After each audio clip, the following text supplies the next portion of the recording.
Ooh, what's up, everybody, and welcome to episode 89 of the Stand Up Guys podcast. I'm your host, the incomparable Zach Jones, joined as always by my brother from the same mother, Lester Jones. What's up, everybody? And, of course, we got the ninth wonder, Chocolate Thunder, delivering DoorDash and getting tipped with DoorGash. The wine and dining, 69ing. He'll throw in extra butter for a taste of that turd cutter. The phenomenal AJ Singh. Oh, just tip me in cash, please.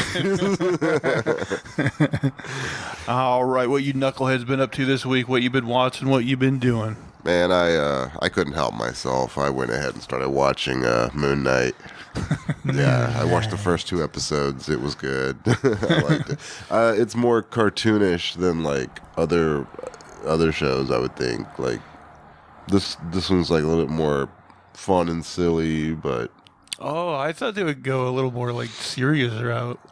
I mean, the last episode had like more goofiness to it, but there is some seriousness to it. Like the first episode was more serious. The second episode kind of lightens up.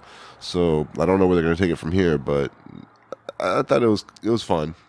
Yeah, we'll definitely have to review it when it's all done. But Yeah. I don't know. Like I have a hard time like waiting week to week for episodes.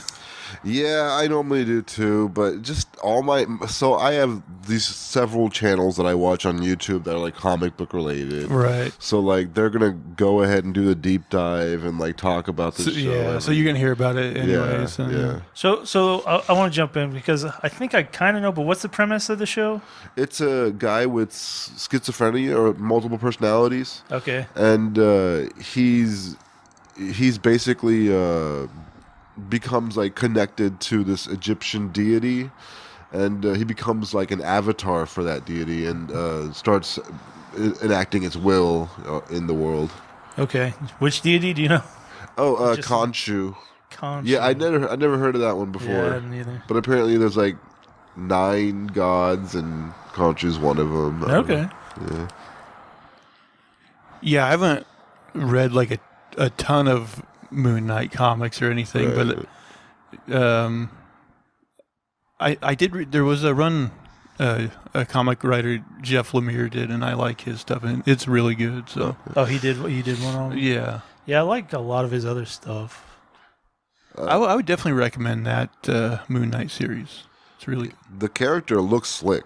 Like, he looks really cool, you know? So that's one thing that I think people will probably get behind, that the costume is badass, I think. I saw just like the gif of him like getting in the costume, and it's like a CG costume, right? It just kind of like Yeah, magically goes over him. It's not like him lying on bed trying to pull on tight leather pants.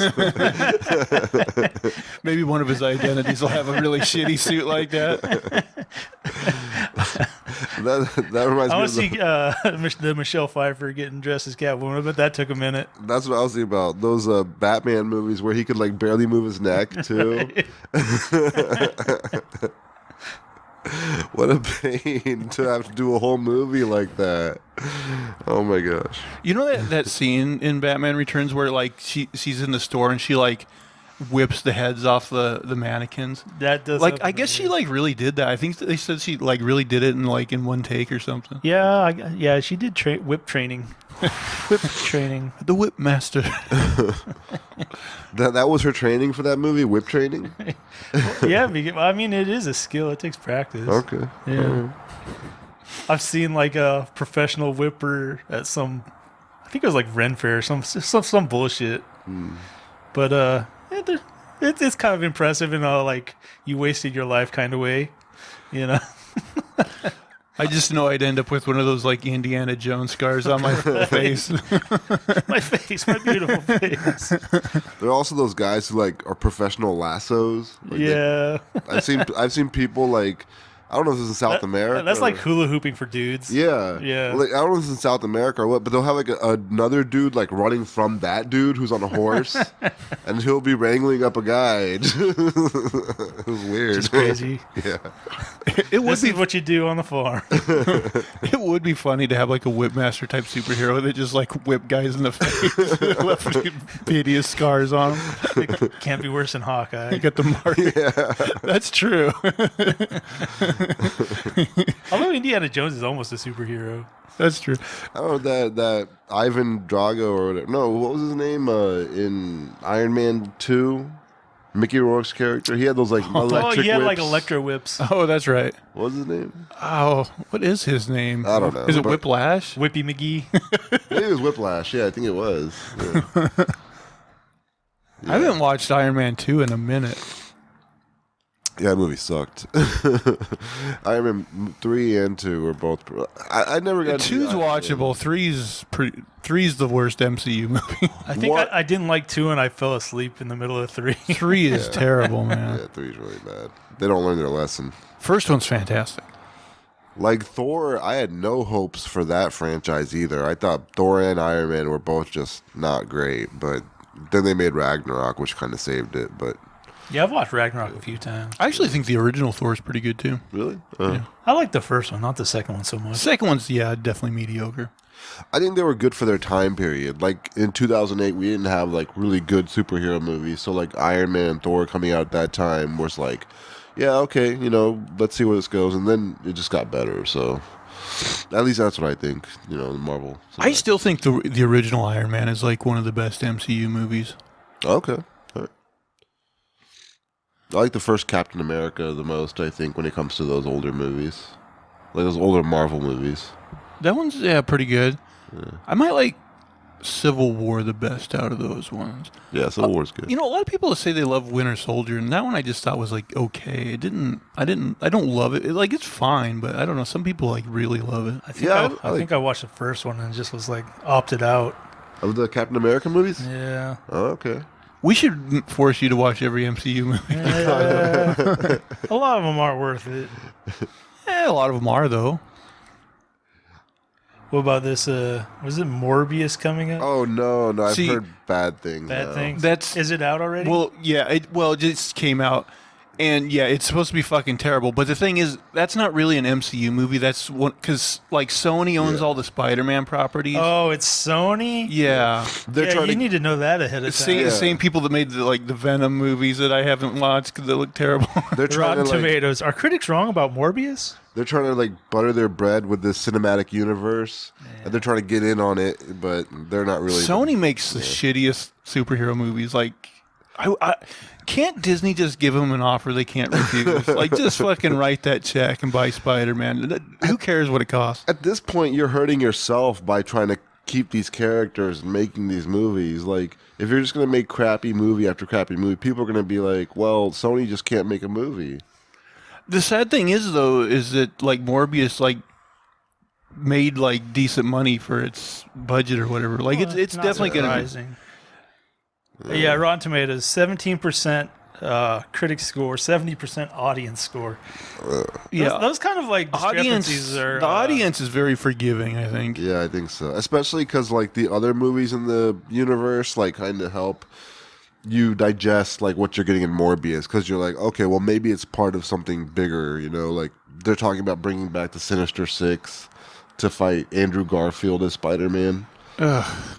Yeah, thanks. Taking a hard pass on this one. Yeah. Well, the thing is if I was just a dumb kid, I would have just seen that awesome Spider-Man movie and been like, well, another movie in the Spider-Man franchise, sign me up. What the fuck is this? And they even try to connect it to Spider-Man, but I heard that those links aren't actually in the movie. There's a poster of Spider-Man on a wall. Yeah, I heard there's some really forced after credit scenes with Michael Keaton's Vulture character. Oh yeah. Where they very weirdly try to connect it, but they everyone's saying those scenes don't make much sense, and they're just weird tacked I heard on about shit. that too. It's pretty bad.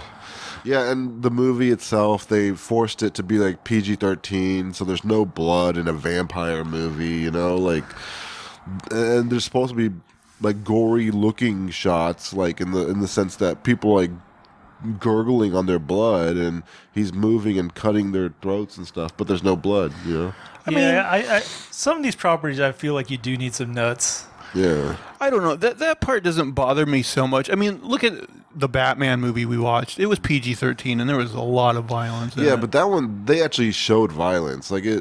it looked I would have believed it wasn't PG-13. You know, if somebody had told me. Whereas this movie, like they're forcing it so hard to where I haven't seen it, but only what I've heard. But I guess with the whole vampire thing, you'd expect to see more blood, and that's one of the things they can't really do too much of with a PG-13 rating. Yeah, and when they show him doing action moves, like it's very obscured. You know, so it's not clear the way he's moving and what he's doing. So it just doesn't look good. But yeah, this whole like Sony thing is disappointing because like, you know, they teamed up with Marvel enough to make those Tom Holland Spider-Man movies, which are good. Yes. But then it's like, oh no, we're doing our own thing with these other movies, and they're fucking garbage. I get a strong feeling that Marvel and Sony are like those like two kids teaming up on a class project, and one is really good at doing schoolwork, and the other one sucks and he's just coasting along. And like when they came to Spider-Man, Marvel was like, hey, we'll help you make this movie better, and Sony was like, okay. Then they made Morbius and nobody helped them, and they came out with that garbage. I mean, if you look at like all the superhero movies Sony's ever made, like their track record is terrible. I mean, you got the very original Tobey Maguire Spider-Man, which is like, it's watchable. Like, I don't think it holds up insanely well, but it's watchable. Then you get Spider-Man 2, which is actually pretty decent, pretty good. But then Spider-Man 3, shit. Amazing Spider-Man 1, shit. Amazing Spider-Man 2, shit. The Venom movies, shit. I mean, this Morbius movie, shit. The one, I guess they did make the animated, like, Into the Spider-Verse. That was really good. But, man, their live-action track record is just terrible. Did they also make those old movies, like Daredevil, Elektra, whatever? Those ones would have been Fox, I believe. Okay, all right. And those are fucking terrible, too. Man. Yeah, superhero movies have had a rough history, man. Until recently, I just don't think we had the ability to make a superhero movie. Now we do. The thing is like even after we started, like they started making some good ones, like there's still some really bad ones to get in the mix. Yeah. Well, that's the thing. They're making so much money off it. They're going to churn and burn some. Yeah, Sony seems like they're just doing a cash grab. You know, like... It could be. They just might not have their shit together enough to do it. Like, maybe they don't have the team, or, there's somebody at the top forcing things that aren't fitting right or something. That's the thing, is Marvel has a structure to it. And, like, they got that one, like, Kevin Feige, who's, like, one of their main producers who has, like, a hand in every movie. So he gives it, like, a consistency throughout all of them, which is a good idea, but at the same time, I'm like, telling me... If he sucked, then it would all suck. Yeah. That's the one thing I'm curious about. Like, if he left, would it hold together? Would it hold together? But the other thing is like, are you telling me, like, he's obviously a rare talent, but are you telling me there's not one person in this whole fucking world that is both an experienced, like, good movie producer and has, like, a reverence for DC Comics? I mean, the thing is, though, if they make a shitty movie and it makes a shitload of money, why are you going to fire that guy? He's making you an assload of money. Yeah, you could have anybody make a Batman movie and it's still going to bring in at least $500 million. Yeah, it's pretty true. You would think, though, like, it would be better to have better movies. Yeah. You would think over time that the novelty of just it being a superhero movie would wear off, and people would actually maybe look at Rotten Tomatoes and be like, oh, this Morbius movie seems like a pile of shit. Maybe I won't see this one. But at the same time, like you said, you have like a large demographic of younger people, and sometimes their tastes aren't. That's true, man. If I was a kid, I would be watching all of these no matter what, right, and probably loving them. I mean, we watched Batman Forever. Yeah, that's true. When I was a kid, I really liked Batman Forever. But even as a kid, Batman and Robin was terrible. I saw a YouTube video where this guy ranked all the Batman movies by which ones have the Bat credit card and which ones don't. So only one of them was ranked number one.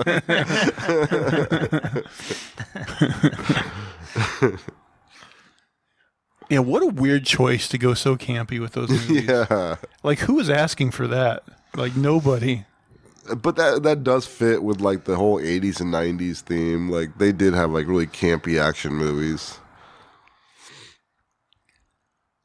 But, I mean, like, after they had like Batman 89 and Batman Returns. What a hard turn to go into like the tone of Batman Forever and then Batman and Robin. Whew. Yeah, that's true. It's just like, what a weird choice. Is that where Chris O'Donnell's career died?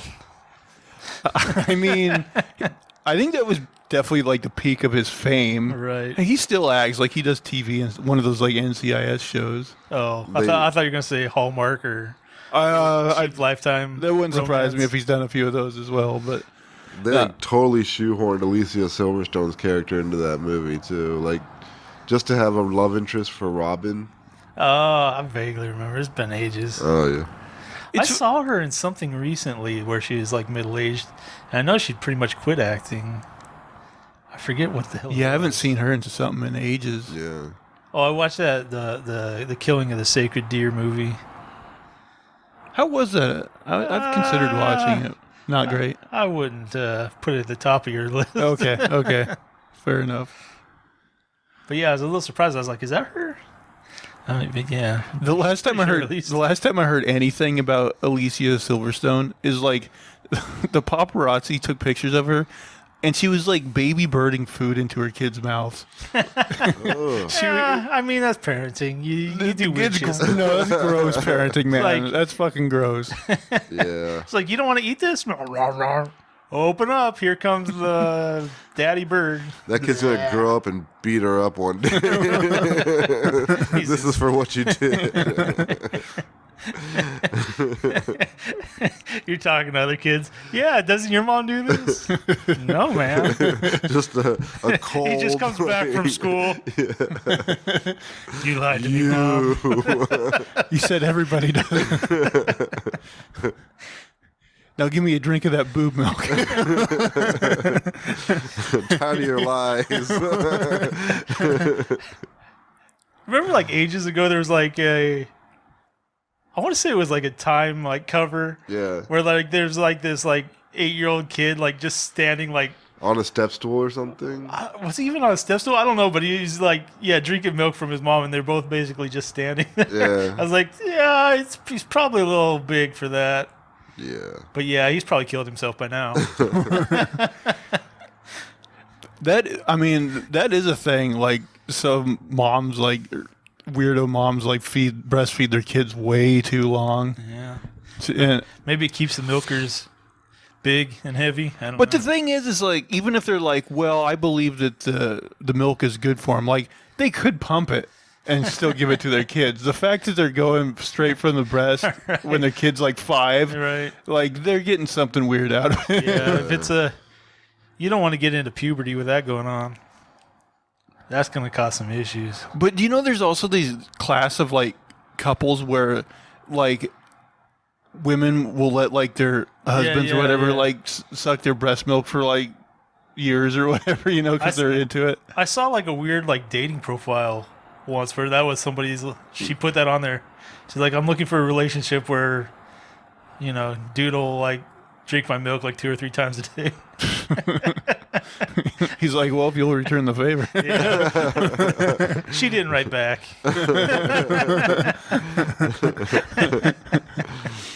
Oh man. You guys watch anything else? So you watch Moon Knight? You guys watch anything else? I've had a couple things. Better Call Saul's got a season out, and it's been pretty strong. Yeah, I definitely want to watch that. So I'm in the middle of that. I've watched some of Picard on Amazon, and I've been liking that too. It's I don't know. They've gone for it's not like episodic. It's more like a ongoing story. Yeah, it seems like they're doing that more now because Star Trek Discovery is the same way. It's not like, you know, one and done like the other, like the older shows. It's definitely serialized. I really had pretty milk-warm expectations going in, but I've been enjoying it so far. I'll have to watch it. Like I did kind of want to like watch all the Next Generation before I do that, but like there's so much of it that maybe I'll just go to Picard. Yeah, just knocking it up. It sounds like you can figure out everything that's going on regardless. Yeah, pretty much. The only thing they kind of assume you know is that like Data sacrificed himself for Picard in one of the movies. It wasn't in the show. I heard there was a movie where he died. Yeah. Yeah, so that comes into play, but that's really the only thing that solidly comes into play. Okay. Yeah, I might have to try it. They even got another Star Trek show coming out called Brave New Worlds, I believe, which has basically Captain Pike, who was the captain like before Kirk took over. Before Kirk, yeah? Yeah. Well, the thing is like Star Trek Discovery started in that same before Kirk period. But then, like, I get them confused. They I get even like some of them. Well, they get launched way to the future, but now it's going to go back because they introduced Pike in one of those seasons and his like other people. So which one had Dr. Sam Beckett? that one was called Enterprise. Enterprise. I've never seen that, and people don't seem to like that one very I watched much. a few, but I didn't really get into it. Yeah, people don't like even like Trekkies. I don't think really care for that one. A lot of big like genres like that have something where they're just like, didn't see it, nothing to see here. Right. Dr. Sam Beckett, is that the guy who also hosted Fact or Fiction on the Sci-Fi Channel later on? Well, I was making reference to Quantum Leap. Oh, okay. But Scott Bakula is his real name. Oh, okay. There might be a playwright named Samuel Beckett. I know there's a Beckett. I don't know his first name. Oh, no, I was just thinking, like, there's a character from Star Trek who did, like, host. I don't know who that was. Oh, LeVar Burton, the Reading Rainbow. He was host of... Oh, what's like Fact? a white guy. He was, Oh, okay, never mind. What's Fact or Fiction? It was like... that was number 2.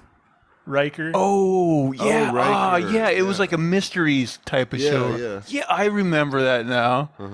Okay, yeah. And they're like, fact or fiction? And you're like, oh, that was bullshit. Yeah, you could always tell what it was. You know what's funny? If you watch, I noticed this watching Next Generation. He always sits in chairs weird. No. Yeah, there's a TikTok about him. Like, there's a Oh, is guy there? who mimics him, like, who just comes over chairs, comes over couches, comes over all kinds of things, like the way he did. He literally did that. Like, he'll step over top of a chair and then sit down in it. I'm like, what the fuck's going on here? You can pull it out, man. Or you go around. He's like, I didn't have any lines in that scene. I just needed to, I had to do something. Yeah, he actually saw the guy making fun of him on TikTok. He even laughs at the really? Yeah. Yeah, I didn't. I didn't know they like did a compilation of it or anything, but yeah, I just noticed him like, man, this guy's always sitting in chairs, fucking weird. Yeah.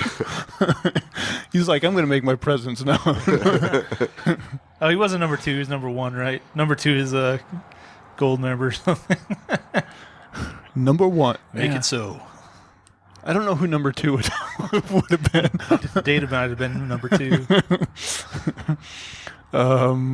Let's see. Anything else on the TV front, guys? I think that's about it. All I got. Yeah. So, like, WrestleMania was this past weekend. WrestleMania. I didn't even hear about it. Well, and I'll say this. At first, like, I wasn't even going to watch it because, like, wrestling's been pretty bad lately. And, like, even the lead up to this WrestleMania, I'm like, I don't think there's even really anything to get excited for. And, for the last couple years, they've actually done WrestleMania, like, as a 2-night event, like Saturday and Sunday, which they did again this year. Okay. Because that way they get like 2 nights worth of ticket sales, And they have a huge roster, so that, they do it that way. But then, like, I wasn't going to watch it, but then, like, people started tweeting about, like, the Saturday night, and they're like, hey, this was actually surprisingly good. Okay. And I was like, fuck. So I was like, okay, I'll subscribe to Peacock for a month and I'll watch this thing. And I watched night 1, and it actually was, like, decent. Like, there was actually some good matches on it. And I was like, okay. And, man, they front-loaded because I watched Sunday night, and I was like, whew, this is a fucking stinker for the most part. They didn't save anything.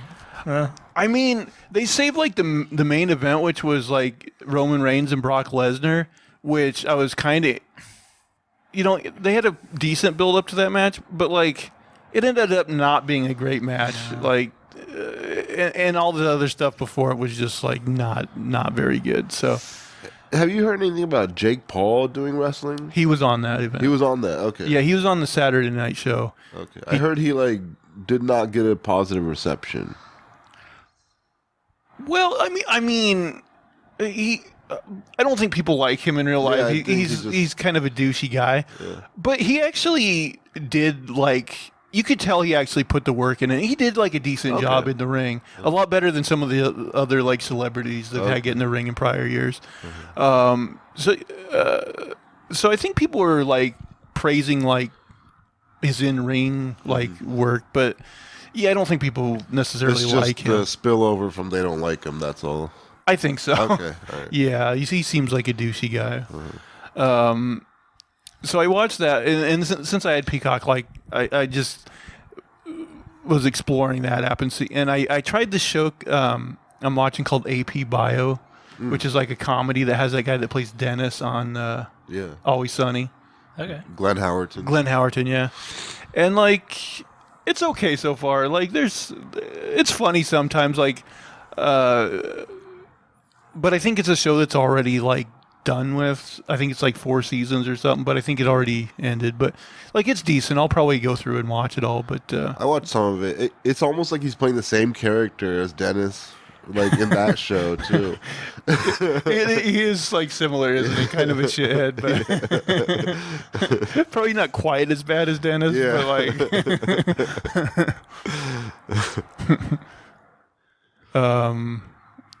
yeah. So that's it. You guys got anything else before we get into this show? Oh, work story. So a glass company came to replace a window on the 12th floor today. Shot out.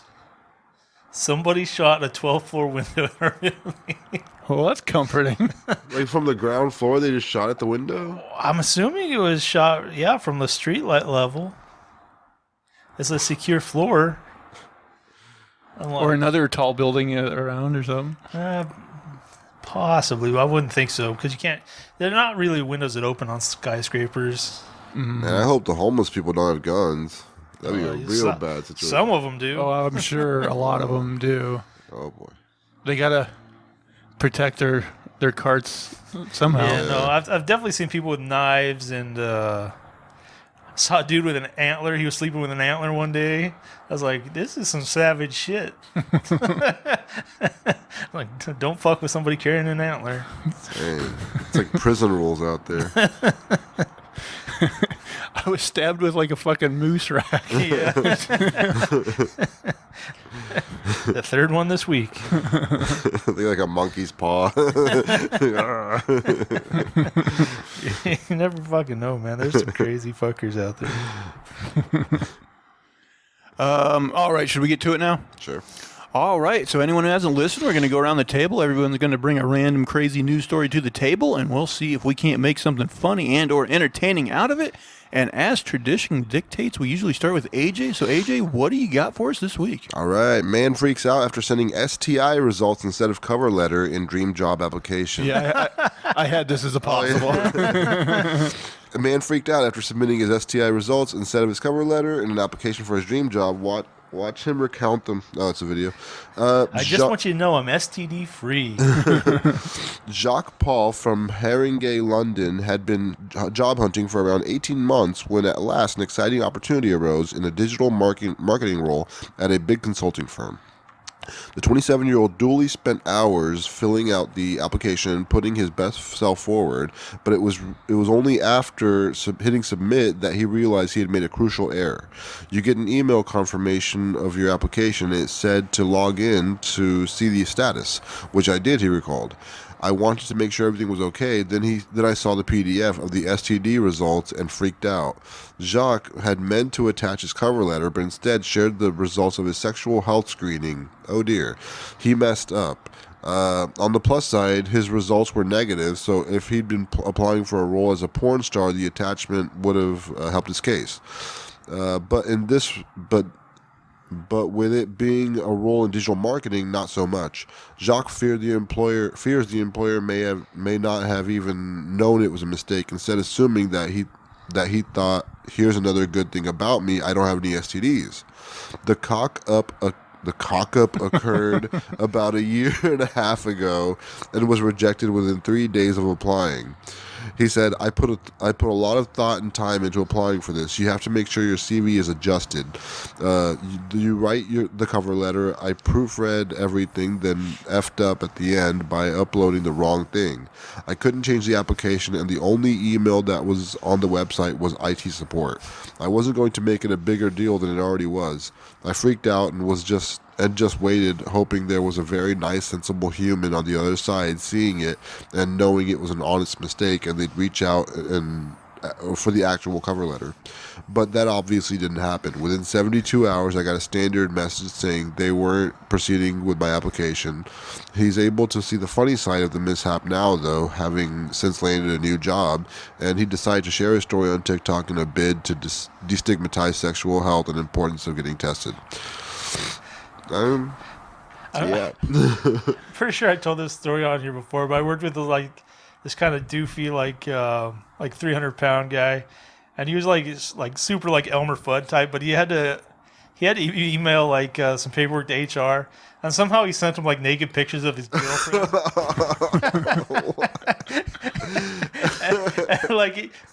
Apparently the woman from Human Resources called him and told him it was inappropriate, but I guess he didn't get reported. It didn't go any higher than her. So, I mean, that's pretty decent of her, I guess. How do you accidentally send naked pictures of your girlfriend? I don't know. He was dumb, though. Oh my! Just Yeah. I like the idea of this guy in this story being like, so I have 6 years experience. I had a 4.0 GPA. And as you can see, fuck.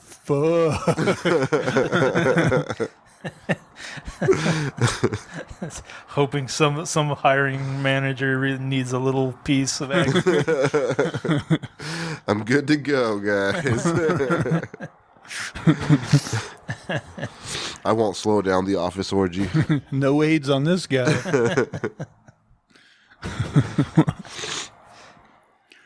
All right. Are we to manifesto round one? Well, I delayed all my stories, but this is a short blurb. So someone decided to prank the church, and they go in there and they're sitting there or whatever.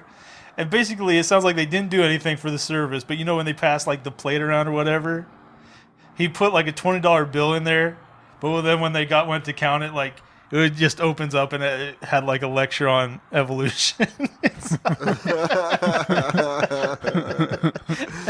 That's good. That took some dedication. Yeah. You had to get out of bed.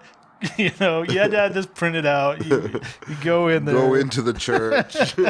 Sit through the sermon. Yeah. Put it in the thing. Oh. It's pretty good. I heard recently this girl on TikTok, she was talking about most embarrassing stories at church that she has. And she said that she had one time seen, at her church, her pastor calls up all the people who have $1,000 donations. Oh, yeah. So he's like, hey, I got a feeling that we got some $1,000 donations coming up. Everybody's got them. Come on up. And one guy in the very back of the line, he ran into the back of the line. He was so excited. And he gave a $500 donation. And the pastor was like, what's this? I didn't ask for $500 donations, man. Get out of here with this. He embarrassed the guy. I said 1,000, bitch. Yeah. This is those OnlyFans girls. It was rough. He's he gave me $1,000. Good job. I haven't been to a church since I was a kid. I only went with friends and stuff. Yeah. But I heard now they have kiosks where you can use your credit card to donate money. And I'd be with homeless people, I don't have a card, or Girl Scouts. Because Girl Scouts will take credit cards now. They'll put you in debt for your donation. That's crazy to me. I saw a picture where somebody, a homeless guy, had a card reader they're trying to give to somebody. They're nah, fuck. Not worried at all about you stealing my identity. Talking about this guy with the evolution thing, I always thought it would be funny for an atheist to print up some Jehovah style propaganda but atheist shit, and then go door to door trying to sell people on atheism. The thing is, though, there were people who would be very pissed. Oh, yeah. Yeah. Like, viciously pissed. I want to see the Jackass guys do that. Because I bet somebody would get punched. Yeah. I heard about a guy who killed a person because the person was just telling them their side of like what they believe, atheism, you know, and the guy himself was religious. So the religious guy killed the atheist. This is what Jesus would want. I saw one of these Omegle chats the other day, and there's like a guy sitting there with a cross on the wall, and then there's another guy sitting there with a beer, and like he opens the beer, and the religious guy just starts losing his shit and screaming and don't drink this sin and just going off. And the guy's just sitting there smiling, drinking his beer, and the guy just keeps going and going. Oh, I love that. I would have loved to see that. Yeah, that's a good one. I mean, if you're set off so easily, it's got to be a hard life, man. Yeah. Just to go off on somebody on Omegle. Like, there's so many of those videos where, like, just randos are having the weirdest interactions. Oh, I saw another great one that's probably made the block a few times. Like, this girl and dude are, like, talking, and, like, he's showing muscles, and she starts showing muscles, and then, like, at some point she's like, I'd kick your ass, dude. Yeah. I was like, that's pretty good.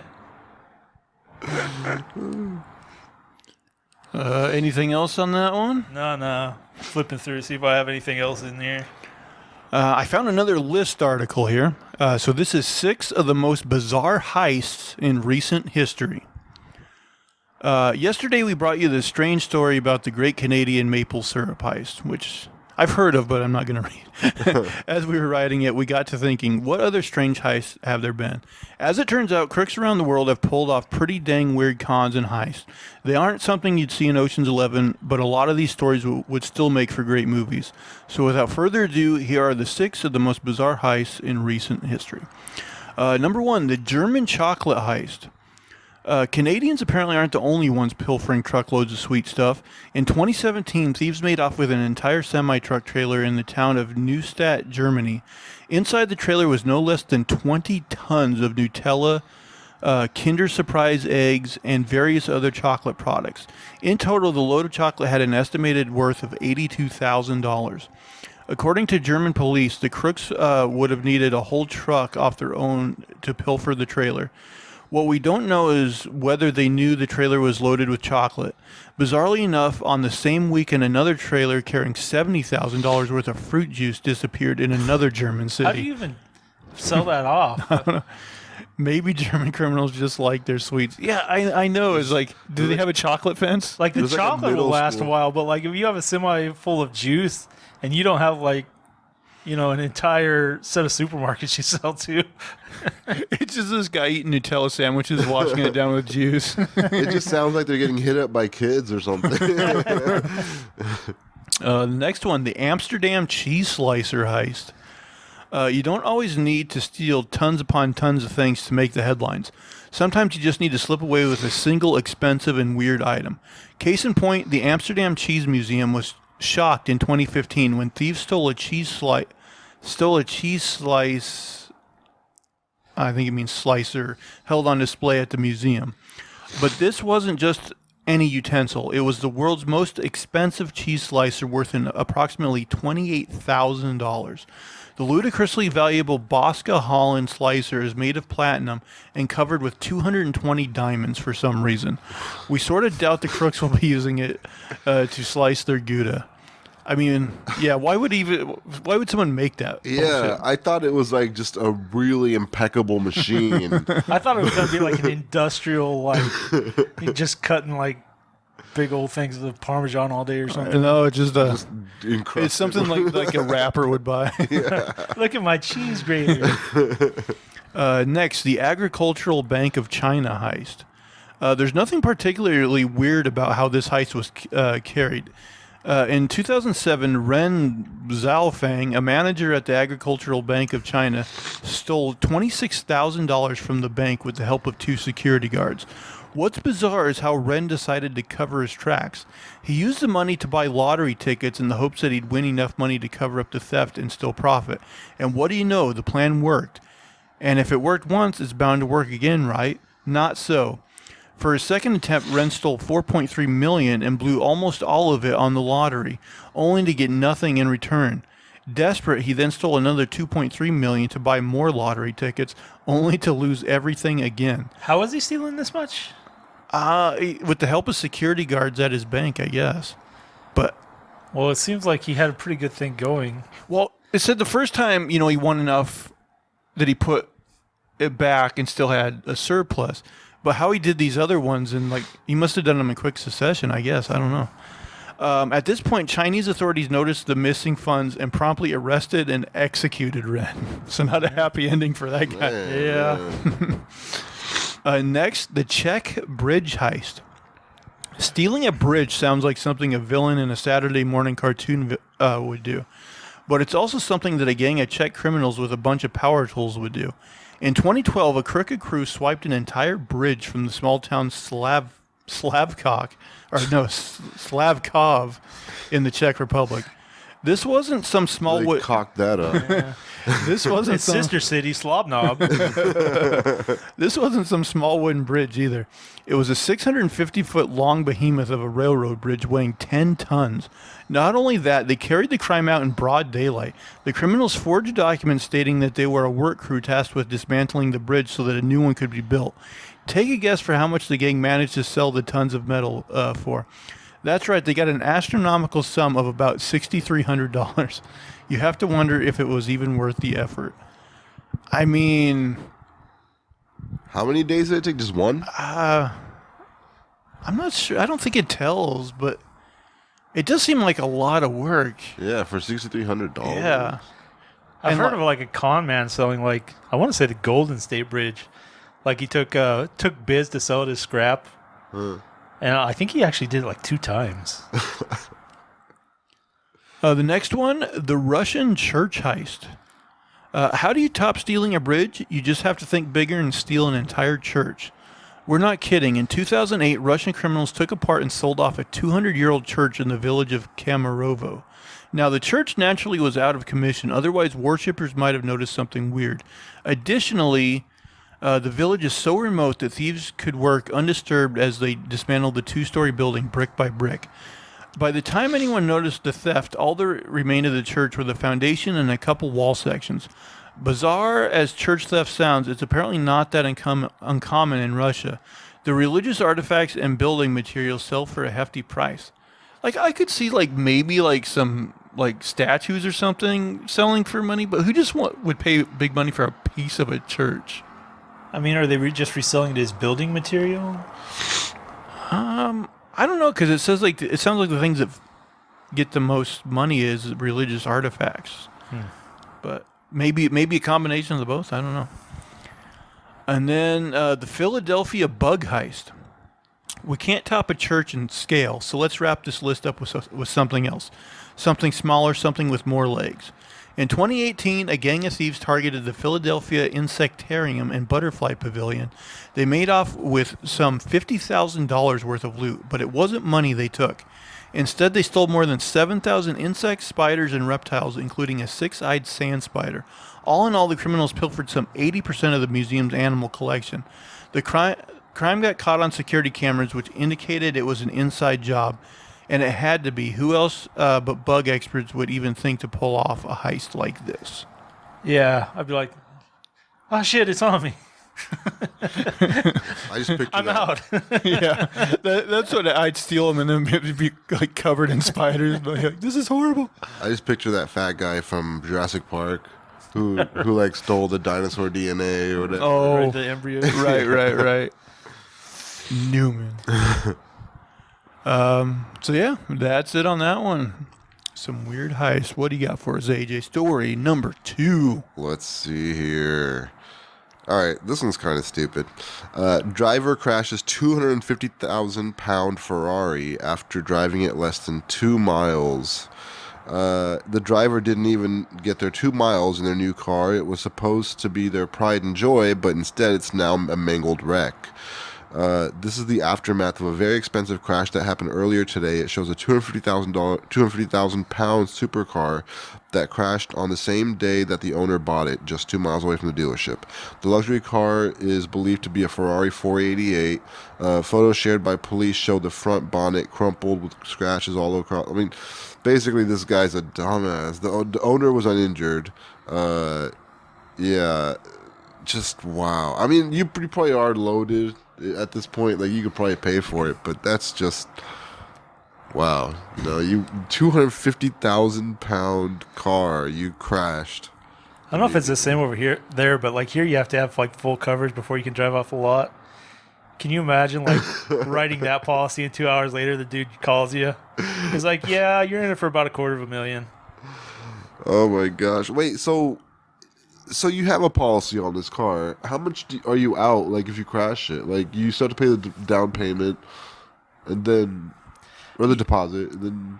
Well, I'm sure they do, like, it depreciated, like, 20% when you drove it off the lot kind of thing, but, yeah, whatever fair market value is. If you totaled it, I don't know. Do you guys remember that actor? I want to say his name's, like, Eddie Griffin or something. He's the guy that played the pimp on Deuce Bigelow. Right, yeah. Uh-huh. Like, I remember years ago, he was doing a promotion for some movie he was in. And I think it was a movie about, like, race cars or some shit. And, like, for the promotion, like, they had him, like, get in, like, this fancy car and, like, drive it a little bit. And he, like, totally, like, crashed it into something, like, did a bunch of damage. Yeah, I mean, you need training to drive some of those cars. They're dangerous. I have no curiosity for any of these kinds of cars. I don't care to drive them. I don't know if I'd die to drive one. I mean, I'd kind of like to sit in, like, the passenger seat of, like, a professional driver or something, maybe. Yeah, maybe. Oh, like go around a NASCAR track with a professional driver. Might be fun. I'd just have a puckered up butthole the whole time. Yeah, me too. Probably, because they come with, like, in 1/4 of an inch of, like, those fucking walls and shit. Yeah. Because I don't even handle roller coasters very well. I think anything that makes me pull a G or two, I'm like, my body doesn't like it. Right. And you definitely got to be careful what you eat before you get on one of those. Make sure you're on empty. Yeah. Man, I don't know how those... You ever see those videos, like, guys that'll get in those, like, fast jets? They'll take them up and they'll push them until they black out. Yeah. And I'm like, fuck that. Yeah, like the centrifuges where, like, you can tell they're having trouble even breathing. Like, Yeah. Yeah. Yeah. You see, like, two people in the cockpits and, like, one of them passes out, the other one's still flying. Yeah. And, like, one of them will throw up inside. It's crazy. Those NASCAR drivers, like, they lose, like, 10 pounds in... like sweat, just sweating. In those races. That's nuts. And they have like this hydration system like hooked up in the car for them. They didn't realize how hot it gets in those. Yeah. Yeah, I imagine it'd be pretty fucking toasty in those. Well, I mean, they just don't put air conditioning in those cars. Well, right? they don't put like anything extra. They don't have to. So yeah. I don't know. I feel like I'd splurge a little bit. We can slow down a little bit for some air conditioning. Can we just all agree? We'll go a little slower, but we'll be more comfortable. Yeah. I'll just pray a little extra. Yeah, a lot of those NASCAR guys are in really good shape. I got another one. Bullet removed from woman's back. That last one was my story or your story? It was yours. I don't have Yeah, I have else two. anyway. Well, one was short, so I figured I'd do another one. Sure. Bullet removed from woman's back. She had almost forgotten about the bullet until she felt it move. Erica Miles was at high school when she found herself at the center of a terrifying situation, which could have turned out much worse. Back in 2005, when I was in high school, after a football game, my friends and I were waiting on our rides, and we ended up being innocent bystanders caught in the middle of two groups of people shooting at each other, she recalled on the medical documentary series Stuck. I ended up shot in the back. I felt a burning sensation. They said it was too close to my spine at the time and they didn't want to take it out. Erica lived with the bullet for 15 years. Over the years since, the nursing assistant learned to live with the bullet inside her, almost forgetting it was there. She said, I never felt it moving throughout the years in my back. I never thought about it. It never bothered me. But one night, her horrific experience 15 years ago bubbled up to the surface quite literally. As she felt the bullet under her skin. I knew that's what it was, she said. I was actually scared because I knew it shouldn't have been in that place. It was in the top portion of my back, and it moved down to the lower portion. While it might seem strange that the bullet was left there so long, her surgeon, Dr. George Crawford, explained that this is a common practice. He said, people get shot all the time. We never remove bullets. That's kind of a TV thing. We leave bullets in unless they are stuck in a vessel or a joint. The reason why the reason why is that you usually will cause a bigger problem trying to get it out.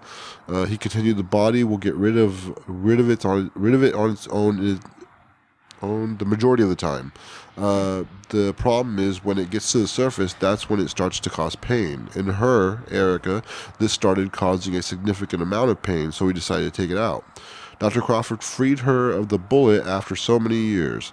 In this show, Dr. Crawford can be seen making an incision in Erica's back before plucking out the back squatting bullet with forceps. Thankfully, the procedure was a success, and Erica can now rest easy at night knowing her traumatic high school experience is behind her. And this kind of reminds me of like a story about a German Nazi officer who, like, after World War II, he had been shot in the head in World War II. Oh. Yeah, and after World War II, he moved to America. Him and his wife, lived here for several years, I think 3-4 decades. Yeah. And then one day, the bullet was, lodged a little bit differently in his head, and he died. Yeah. Yeah, they do move around, and, yeah, it'd be shitty to die from it later. We had, one of my aunts, she was married, 9 times, but one of her husbands was in Vietnam, and he'd gotten some shrapnel. And, he said the same thing. They basically left it in, but every once in a while, his skin he'd get an itchy spot or a sore spot, and eventually, a little piece of metal starts sticking out, and he'd pull it out. Oh, so yeah, it moves around in you, and yeah, eventually it might come out. That's wild. You got bullets just floating around in your body. Yeah, pieces of metal and shit. Yeah. It's kind of scary to know, though, they can be like a ticking time bomb. They moved in the wrong spot, yeah, you're fucked. Pierce an artery or something. Yeah. And then you just die. Yeah, I mean, you don't think about it, but they're probably little sharp, jagged pieces, right? Yeah. Yeah. Yeah, I actually thought that, they tried to get him out in most cases, unless it was a situation like that, close to the spine or something where they, Yeah. Yeah, I didn't know. I know that. I'd never heard that. Yeah, I Just thought we'll leave that one in. yeah, I thought it would poison the blood or something. That's what I was kind of thinking too. Yeah, it can't be good for your body to have metal in it. Yeah, I mean, isn't it lead? Some are lead. They're not all lead. Okay. Yeah, I don't know. Yeah, you're just going crazy. You got shot, and then 30 years later, you're like, oh, I got no mind anymore. I mean, if he got shot in the head and he had some good years in him after that, I mean, I guess still kind of lucky. Yeah. All right, I got another article here. So this is about a pub that I think is closed now, but they said that's the UK's toughest pub where people got shot with crossbows and kicked sheep. If you think you've been in some risky pubs before, then you might reassess after you've learned about this old pub in Manchester that was once described as one of the toughest in the whole of Britain. It's gone now, but in its heyday, it was famous for people firing crossbows at each other and booting farm animals.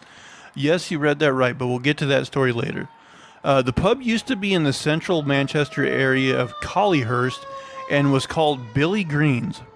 The brash boozer was rather aptly named after a local boxer and pub landlord, and it garnered a reputation as a pretty dicey place for a pint back in the early 2000s. Billy Green's in Collyhurst. In truth, the pub had made such a name for itself that in 2004, a documentary crew from Sky showed up to film a show called The Toughest Pubs in Britain. They're asking locals to describe what the pub was like and tell their favorite stories. As the show described, here we are again at the traditional British boozer, a local pub for local people, a center for the community, a place to meet old friends and mix with like-minded souls. Fat chance. Let's continue our journey with a trip to sunny Manchester and, if you dare, to the notorious Collyhurst estate. The first drinker interviewed told the show, I call it Beirut. If you've not got a car burnt out outside your house in the morning, you've had a good night. Someone allegedly once set a crossbow off in the pub. The man continued, we've been in jail all of our lives, so fucking what?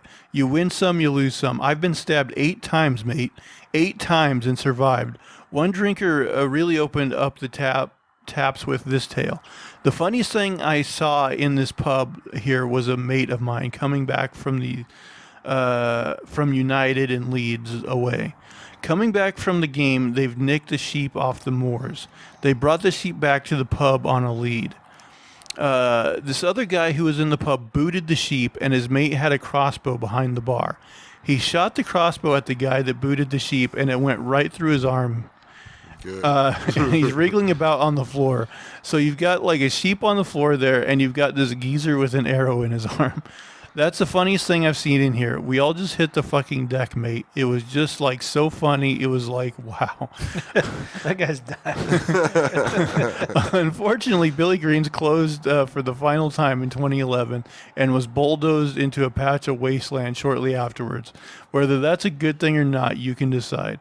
Either way, it sounds like an interesting snapshot of culture of Collyhurst during the time.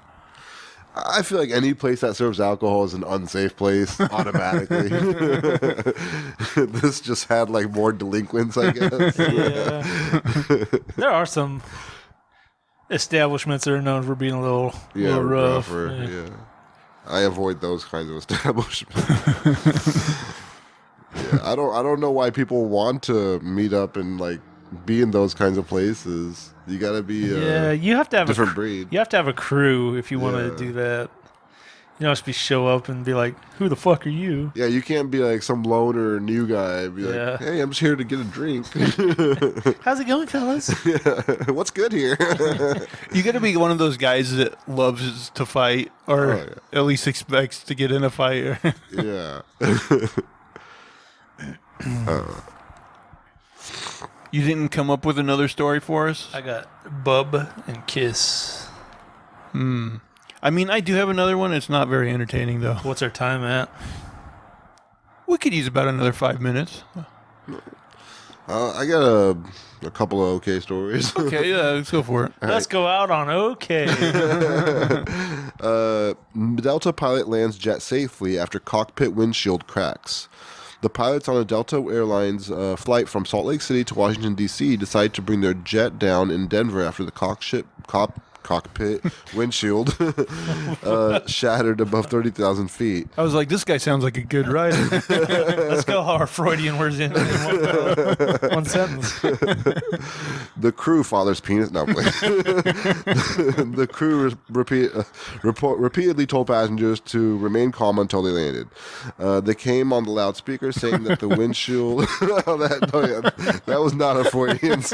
They came on the loudspeaker saying that the windshield had shattered and that we were diverting to Denver about 10 minutes. A photo of the windshield taken by a passenger shows the glass though lined with cracks, didn't fall from its frame. Commercial airline pilots said jetliner windshields can be 2 inches thick, with several layered panes of glass. The crew announced the diversion about 90 minutes into the flight after the plane reached cruising altitude, which is above 30,000 feet. They kept coming on saying for everyone to stay calm, to be calm, and we were calm, so being told to stay calm while we were calm made us feel pretty panicky. Yeah, it makes sense. Passengers were able to see the shattered glass once they landed in Denver. I'm really good at playing what if, so my mind goes to kind of what could have happened, worst case scenario, and I'm grateful. It could have been really bad. It could have gone really differently. Another passenger, Kirk Knowlton snapped a picture and tweeted that the crew had announced that the widescreen appeared to crack spontaneously. The windscreen. Delta spokesperson Anthony Black on Friday confirmed the windshield crack, but said the cause had not been determined. Out of an abundance for caution, the flight crew diverted into Denver and the plane landed routinely. Our team worked quickly to accommodate customers on the new plane, and we sincerely apologize for the delay and inconvenience to their travel plans. Passengers boarded the new plane in Denver and continued to Washington. I mean, that just sounds scary though. Like, they can break. I didn't know that. Like, in the mid-flight, you can just have a broken windshield. I guess. I mean, I would think they would make those things out of fucking tough shit, though. I mean, 2 Yeah, like inches thick is bulletproof. pretty thick. I remember like one video where I don't know what caused it, but like they had one broken and like one of the 2 pilots got sucked like halfway out, and like they were holding on his legs to keep him going, but like his upper body was out. He must have been hitting the plane. I don't know.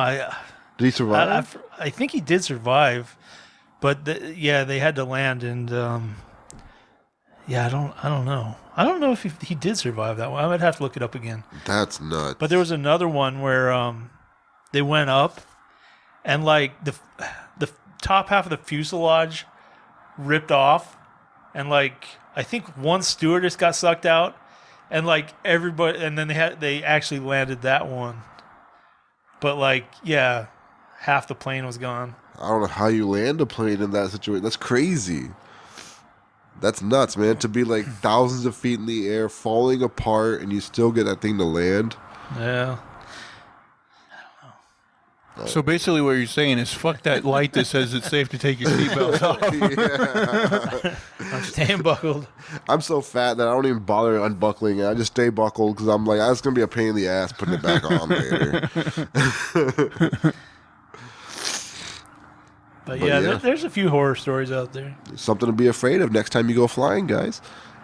Man, I'm surprised people still like charter those like, small biplanes. Because like so many celebrities and people have died in those things. It's like your chances of dying are like... It also makes me wonder if like those pilots who get those jobs on those small ones are good or if the aircraft are just not airworthy, or if you just get like some fucking Hollywood star up there all fucking blown out on fucking cocaine is like, let me fly. Well, like, what's going on up there? Like huge jet airliners, like, yeah, the pilot needs to know what he's doing, but once they get in the air, I think autopilot does a lot of the work. Right. Whereas those things, like, I think the pilot has to be in it the whole time. Doing barrel rolls and shit. Well, those smaller planes, like... And plus, like, weather affects them more, I'd imagine. Yeah. Wind and you shit. bounce around a lot. Yeah, I think amateurs fly a lot of those smaller planes. Like, they like rich people who have their own planes, they can fly like those smaller planes. Yeah. So they just seem less safe out there in the skies. Yeah, I just wouldn't ever bother to get in one of those. Helicopters scare the hell out of me, man. Like, helicopters are even scarier. They seem less They're controlled. definitely more dangerous, yeah. Yeah. Yeah, fucking, Kobe Bryant. Yeah, right. Yeah. Just another example. Although I don't think there's been a ton of celebrities that have died in helicopter crashes I know of. No, but I mean, there's like people who like are walking close to a helicopter. Like, I heard it, like the suction will actually like, it'll cut them. Like, Ooh, that'd be a bad way to go. yeah. So. Yeah, I don't know. I have ridden on helicopters. Did you know that helicopters, like, at a certain height, like they're basically designed to where, like, if the engine cut off, like, the propeller would, like, still, like, move. It's supposed to slow down your descent. Right. Yeah. I mean, you'd probably still be fucked, but apparently, like, it's supposed to be designed to help slow your descent. Yeah, slow enough that you might be able to land. I think, like, sometimes what happens is, like, the back part gets fucked up, and then you can't stabilize, so the whole thing starts spinning. Ugh. On ships, like, I heard about this recent cruise ship that this lady fell off of. They were looking for hours to try to find her body, but they were like, it probably got sucked up into the propellers. Oh, yeah. And that happens like a lot of the time, like 80 to 90% of the time. If somebody falls off one of these giant ships, the propeller will suck that body up and they'll go through there. Yeah, those propellers are gigantic. Oh, man. What a horrifying way to go, man. Like, you know you're getting sucked into that propeller, and you're just like, oh, God, there's nothing I can do about this. You see a lot of, like, whales and dolphins and sharks and shit that have, like, fucking propeller cuts on them. Oh. Where they, like, get all fucked up. Yeah, that sucks. Yeah, I've heard, like, blue whales, like, giant whales getting hit by those ships. Yeah, you'll see they'll have scars going down their sides and stuff. Yeah. It's a bad day. And on that note... I was thinking, you know what movie death I like is, like, you know, on Indiana Jones and the Last Crusade where they have, like, that whole bit where they're, like, fighting around the tank.